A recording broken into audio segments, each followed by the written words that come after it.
అందరికీ నమస్కారం అండి. అందరూ ఎలా ఉన్నారు?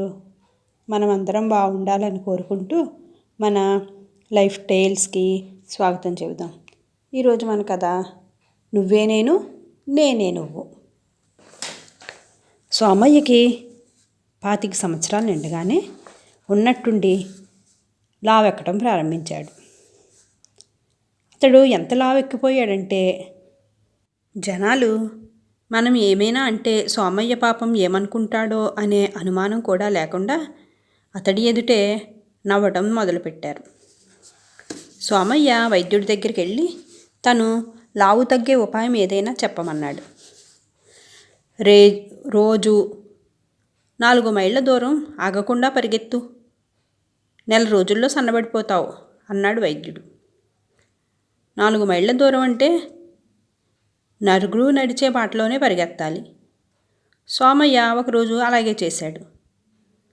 దారి పొడుగునా తనకి జనాలు ఎదురయ్యారు.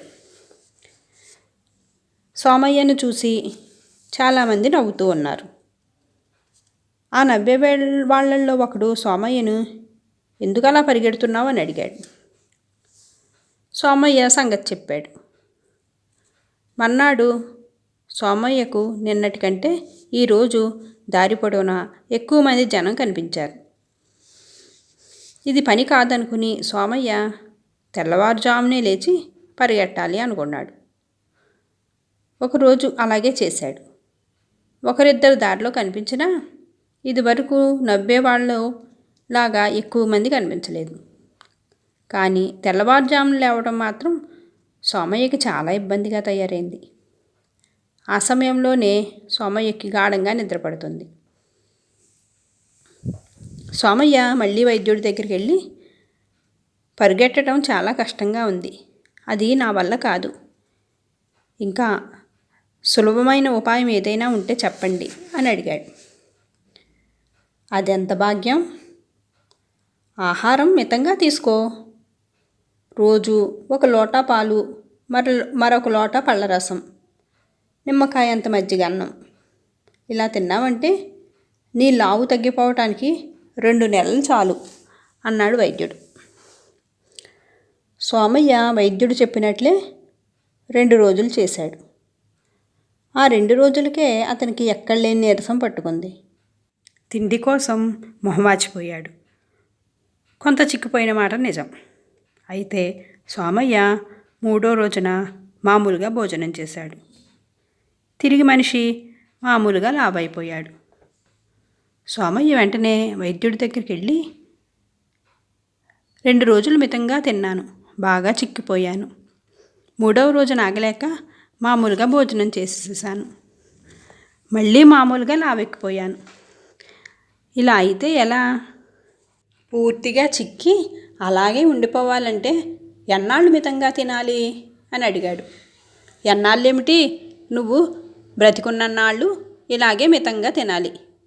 ఎప్పుడైతే మామూలుగా తినడం ప్రారంభిస్తావో అప్పుడు వెంటనే లావెక్కడం ప్రారంభమవుతుంది. అది నీ శరీరతత్వం అని చెప్పాడు వైద్యుడు. బ్రతికున్నన్నాళ్ళు తిండి లేకుండా మాడిపోవటం నా వల్ల కాదు, ఇంకేదైనా ఉపాయం ఉంటే చెప్పండి అని సోమయ్య ప్రాధేయపడ్డాడు.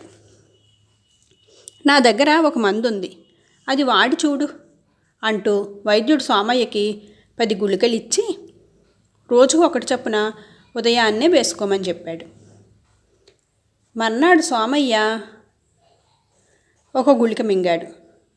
గొంతంతా బగ్గుమంటూ మండిపోయినట్టుగా ఉంది. నాలుకపై కూడా అదొక రకమైన మంట పుట్టింది. ఆ రోజంతా ఇంకా అతడేం తినలేకపోయాడు. గుళికలో బలవర్ధకమైన ఆహారం ఏమైనా ఉండటం వలన అతడికి నీరసం మాత్రం రాలేదు. మర్నాటి సోమయ్యకి నాలుక మంట కొంచెం తగ్గినట్టు అనిపించింది. కానీ మళ్ళీ గుళిక మింగగానే ప్రకారం నాలుక మండడం ప్రారంభమైంది. ఆ రోజు కూడా అతలేమీ తినలేకపోయాడు. అసంతృప్తిగా ఉన్నప్పటికీ సోమయ్య వైద్యుడిచ్చిన గుళికలన్నీ మింగాలి అని అనుకున్నాడు. ఆ రాత్రి సోమయ్య ఇంటికి ఒక మరుగుజ్జువాడు వచ్చాడు. వాడు పొరుగురు వెళ్తూ వాన పడుతున్న కారణంగా సోమయ్య దగ్గర ఆతిథ్యం కోసం ఆగాడు. సోమయ్య అతడికి మర్యాద చేసి మంచి భోజనం పెట్టాడు. తను మాత్రం ఏమీ తినలేదు. నువ్వు చాలా మంచివాడివి. ఇలాంటి ఆతిథ్యం నాకెవ్వరూ ఇవ్వలేదు. కానీ నాతో కలిసి నువ్వు భోజనం చేయకపోవటం మాత్రం నాకు చాలా బాధగా ఉంది అన్నాడు మరుగుజ్జు. అప్పుడు సోమయ్య మరుగుజ్జుకి తన కథంతా చెప్పాడు. అంతా విని మరుగుజ్జు, నీ సంగతి సరే, నువ్వు కావాలనుకుంటే సనబడొచ్చు. మరి నా సంగతి ఏంటి? నన్ను పొడవాటివాడుగా చేయగల వైద్యం ఏమీ లేదు. అంతా నా మరుగుజ్జుతనం చూసి నవ్వుతూ ఉన్నారు. మరి నేనేం చెయ్యాలి అని అడిగాడు. అవును పాపం, నీది నాకంటే కూడా పరమ దీనస్థితి అన్నాడు సోమయ్య జాలిగా.